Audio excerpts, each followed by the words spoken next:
নেমে এসে বন্দর অচল করে দিবে। সচল যতক্ষণ থাকবে ততক্ষণ পর্যন্ত বাংলাদেশ আওয়ামী লীগ বাংলাদেশে কি করছে এটা বোঝা যাবে না।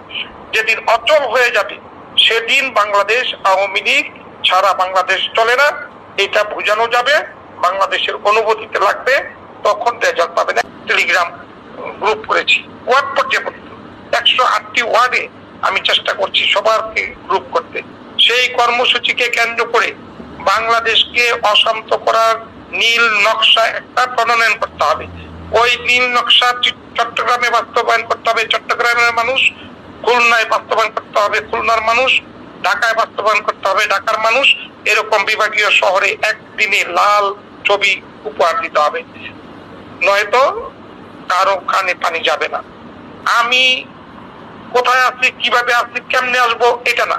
উনি যদি 1000 লোক জোগাড় করতে পারে, আমি কথা দিচ্ছি একদম, এখানে লিয়াকত ভাই আছেন, আমার ছাত্রলীগের অনুজ প্রেসিডেন্ট সেক্রেটারি আছেন এবং সবাই আছেন।